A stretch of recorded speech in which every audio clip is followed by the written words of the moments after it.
Shalom, selamat pagi Bapak Ibu Saudara yang dikasihi Tuhan Yesus Kristus. Selamat hari Minggu, selamat kita berjumpa kembali dalam renungan pada pagi hari ini. Doa dan harapan saya saudara semua ada dalam keadaan yang baik, sehat, penuh sukacita, dan berlimpah berkat Tuhan.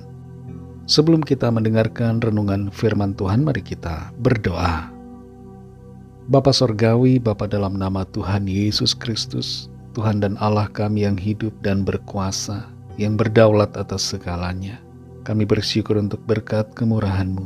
Kembali kami ada di hari Minggu pagi ini dengan kekuatan baru dan berkat kebaikan Tuhan. Saat ini kami mau mendengar sabda kebenaran firman-Mu. Urapi kami Tuhan supaya kami mengerti dan taat pada setiap kehendak-Mu. Dalam nama Tuhan Yesus kami berdoa. Haleluya. Amin. Saudara yang dikasihi Tuhan, ayat renungan kita pada saat ini terdapat dalam 2 Yohanes 1 ayat yang ke-9. Tertulis demikian. Setiap orang yang tidak tinggal di dalam ajaran Kristus, tetapi yang melangkah keluar dari situ, tidak memiliki Allah. Barang siapa tinggal di dalam ajaran itu, ia memiliki Bapa maupun Anak. Saudara yang dikasihi Tuhan, iman dan pergaulan sosial terkadang mengalami bentrokan, sehingga kita tidak jarang harus menyesuaikan dan beradaptasi dengan keadaan supaya tidak terjadi konflik. Dalam pergaulan dengan orang-orang di sekitar kita, sikap yang perlu kita miliki adalah tetap berpegang pada prinsip iman, agar tidak kehilangan keyakinan. Tapi bersamaan dengan itu, kita perlu mengasihi orang-orang di sekitar kita yang belum mengenal Tuhan.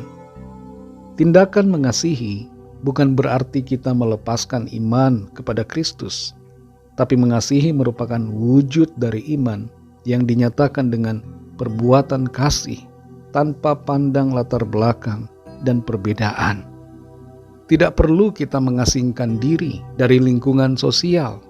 Kita justru tetap perlu berinteraksi agar dapat berfungsi sebagai terang dan garam dunia.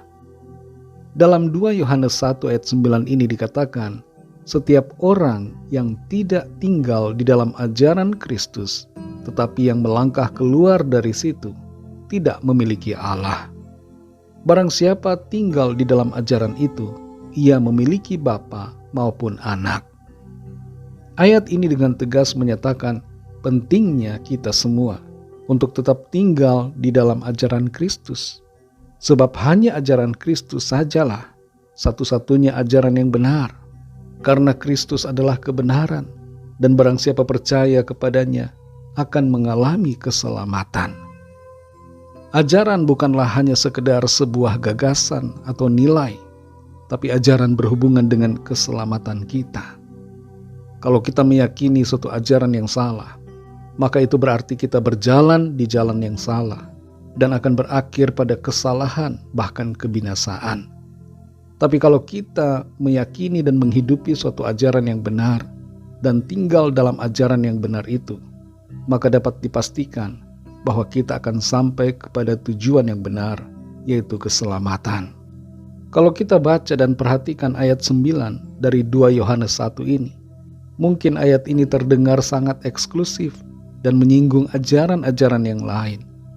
Bagi sebagian dari kita yang bersikap kompromistis, mungkin akan mencoba untuk memperhalus unsur-unsur ajaran Kristus, bahkan meniadakan sebagian dari nilai kebenaran, supaya dapat dicampurkan dengan ajaran lain dan dapat diterima oleh banyak orang.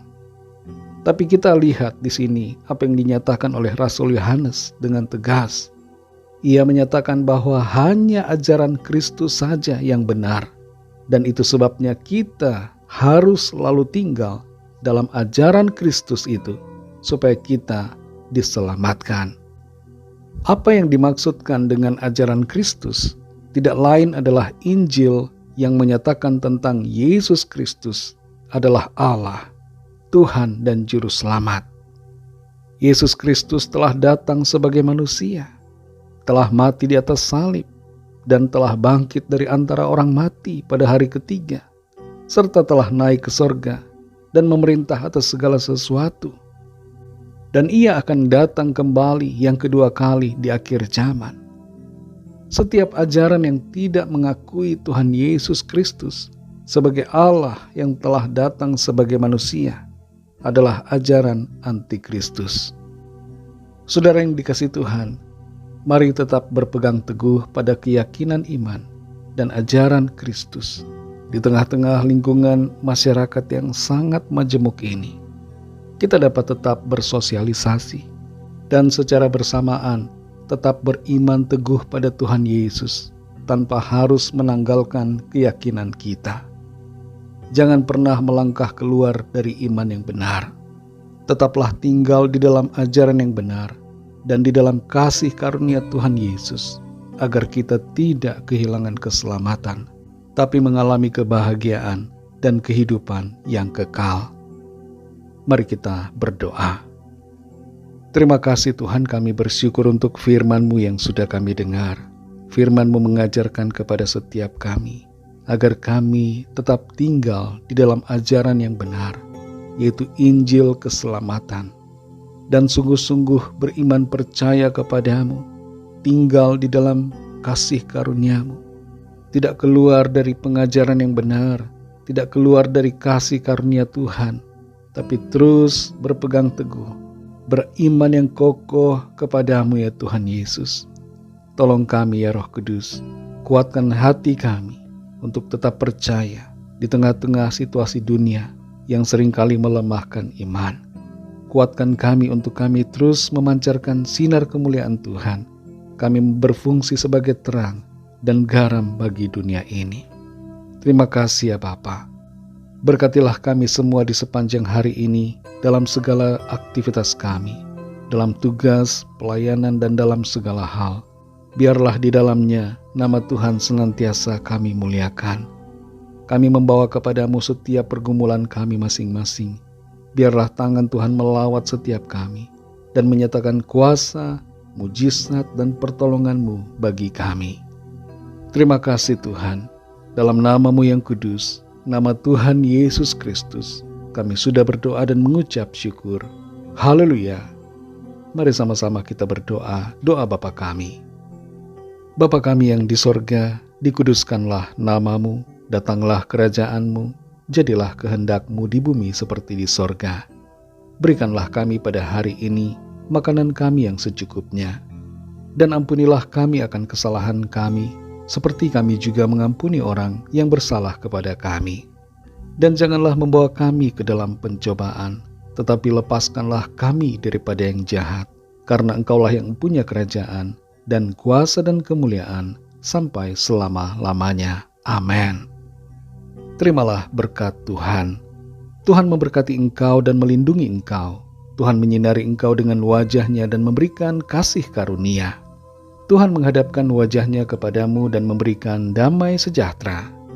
Berkat anugerah dari Bapa Sorgawi, kasih karunia dari Tuhan Yesus Kristus, dalam persekutuan dengan Roh Kudus, menyertai kita semua, sekarang ini dan sampai selama-lamanya. Dalam berkat nama Tuhan Yesus Kristus, haleluya, amin. Puji Tuhan, saudara yang dikasihi Tuhan, saya percaya firman Tuhan menjadi berkat dan kekuatan buat saudara semua, dan Roh Kudus akan menolong saudara untuk lebih lagi memahami kebenaran firman Tuhan. Tuhan Yesus memberkati saudara semua. Sampai jumpa dalam renungan yang berikutnya. Haleluya.